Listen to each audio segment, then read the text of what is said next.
당신의 후반전 인생 함께 항해합니다. 시니어를 위한 인생 인사이트 채널 후반전 항해사입니다. 혹시 식물을 키우며 여유를 느껴보고 싶으셨나요? 정원이 있어야 정원 가꾸기를 하지 베란다로 가능할까?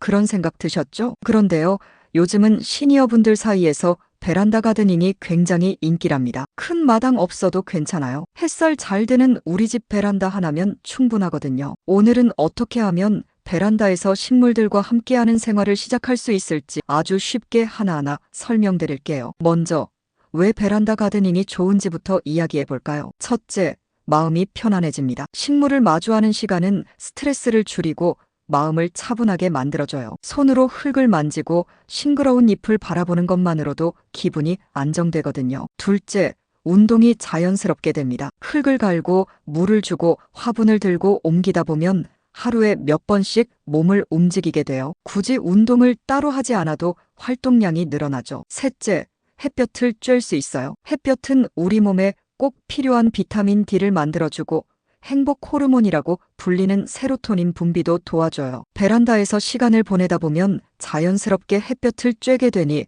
마음도 몸도 건강해지는 거죠. 자, 그럼 시작하기 전에 간단하게 체크해야 할 것들이 있어요. 베란다에서 가드닝을 하려면 어떤 점들을 확인해야 할까요? 먼저 배수는 잘 되는지 살펴보세요. 물 빠지는 구멍이 막히지 않았는지 확인하고 물이 넘치지 않도록 화분 아래에 받침도 챙겨야 해요. 화분을 많이 놓았을 때 무게가 너무 무겁진 않은지도 중요해요. 베란다 구조에 따라 하중 제한이 있을 수 있으니 무거운 화분은 되도록 바닥 가까이에 배치하는 게 좋아요. 또 하나 중요한 건 피난 통로예요. 혹시나 하는 상황을 대비해서 화분이나 물건이 통로를 막고 있지 않도록 해야 해요. 실외기 앞은 피해주세요. 에어컨이나 보일러, 실외기에서 나오는 열이 식물에게 해가 될 수 있어요. 잎이 마르거나 타는 경우가 생길 수 있으니까요. 햇빛이 얼마나 들어오는지도 확인해 보세요. 해가 잘 드는 시간대를 기준으로 햇빛을 많이 받는 자리에 식물을 놓는 게 좋아요. 마지막으로 빨래 널 공간은 꼭 남겨두세요. 화분을 너무 많이 놓다 보면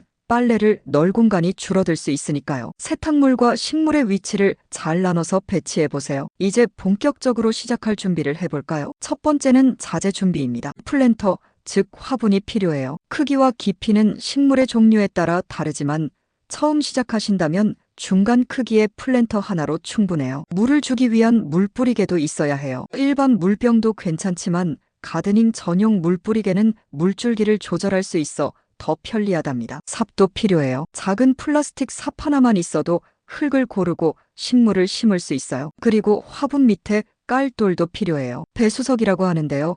흙이 물에 잠기지 않게 해줘서 뿌리가 썩는 걸 막아줍니다. 두 번째는 흙 준비예요. 흙은 그냥 아무 흙이나 쓰는 게 아니고요.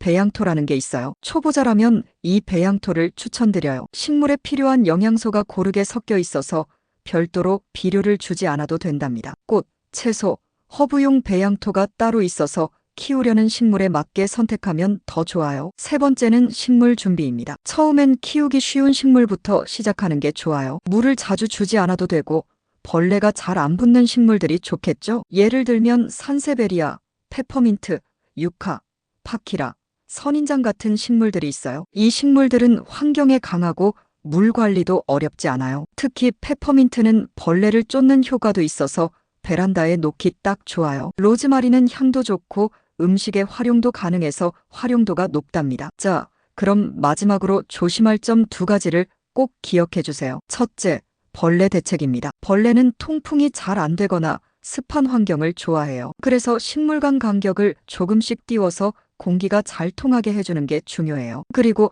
햇볕이 잘 드는 곳에 놓는 것도 벌레 예방에 도움이 됩니다. 필요하다면 시중에 판매하는 천연방충 스프레이를 가볍게 뿌려주는 것도 좋아요. 다만 바람 없는 날에 살짝만 사용해야 해요. 혹시 모를 이웃의 불편을 줄이기 위해서죠. 둘째, 바람 대책이에요. 바람이 너무 강한 날은 플랜터가 넘어질 수 있어요. 이럴 땐 안쪽으로 들여놓거나 바람막이를 설치해두면 도움이 됩니다. 또한 무거운 화분을 쓰거나 캐스터가 달린 플랜터를 사용하면 이동이 쉬워서 바람 부는 날에도 대처하기 좋아요. 바닥엔 돗자리나 신문지를 깔아두면 실내가 더러워지는 것도 막을 수 있어요. 이렇게 하나씩 준비하고 나면 이제 정말 베란다 가드닝을 시작할 수 있어요. 식물을 키운다는 건 단순히 보는 재미만 있는 게 아니라 돌보는 시간 속에서 삶의 리듬이 생기고 마음의 여유가 찾아오는 일이에요. 오늘 화분 하나, 흙 한 주먹, 물 한 컵으로 후반전 인생에 초록빛을 더해보는 건 어떨까요? 후반전 인생,